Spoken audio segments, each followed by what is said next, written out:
and retire from international cricket. 2023 Asia কাপের ঠিক মাসখানেক আগে তামিম ইকবাল কাণ্ডে লন্ডভন্ড দেশের ক্রিকেট। আমি সবসময় একটা কথা বলছি যে তামিম সাকিব দ্বন্দ্বের খেসারত দেয় বাংলাদেশ। ওয়ানডেতে দারুণ ছন্দে থাকা টাইগারদের ভরাডুবি ঘটে মহাদেশীয় শ্রেষ্ঠত্বে। বৈশ্বিক আসরের আগে এমন মাঠের বাইরের বিতর্ক অতীতেও প্রভাব ফেলেছে অনেক। তবে এবারের প্রেক্ষাপটটা ভিন্ন। নতুনদের নিয়ে নতুনভাবে শুরুর অপেক্ষায় টিম বাংলাদেশ। নানান পরিবর্তনের পর এশিয়া কাপকে সামনে রেখে সম্ভাব্য সেরা প্রস্তুতিটাই নিচ্ছে লিটন কুমার দাসরা। খুব সুন্দর ভালো প্রিপারেশন আছে, ফিটনেস ট্রেনিং, পাওয়ার হিটিং সবকিছু ভালো প্রিপারেশন আছে। বিশেষ করে এশিয়া কাপে যাবার আগে এগেইনস্ট নেদারল্যান্ড আপনি খেলবেন সিরিজ।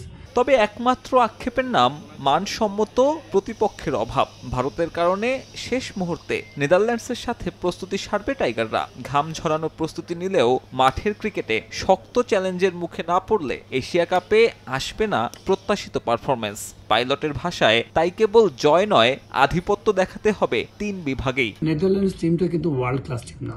প্রিপারেশনটা হয়তো আমাদের পক্ষে থাকবে ভালো, আমরা ম্যাচ জিতবো, সিরিজ জিতবো, হয়তো সবকিছু থাকবে আমাদের পক্ষে।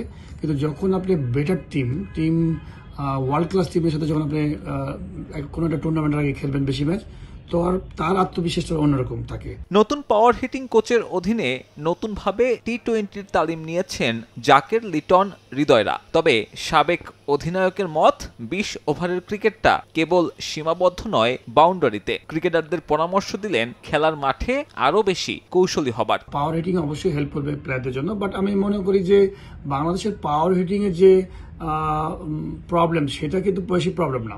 আপনি যদি দেখেন যে 4 ছক্কা কিন্তু আমাদের প্লেয়াররা সবাই মারতে পারে। প্রবলেমটা হচ্ছে যে 4 ছক্কা মারার পরে যে ভালো বলটাকে কি করে 1 খেলবো, 2 খেলবো, একটা ওভারে যে 10 থেকে 12 রান প্রত্যেক ওভারে করবো। এই ফরম্যাটে 5 দেখায় মাত্র একবারই বাংলাদেশকে হারিয়েছে নেদারল্যান্ডস।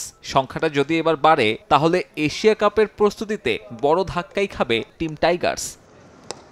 সাব্বির মিথুন, সময় সংবাদ, ঢাকা।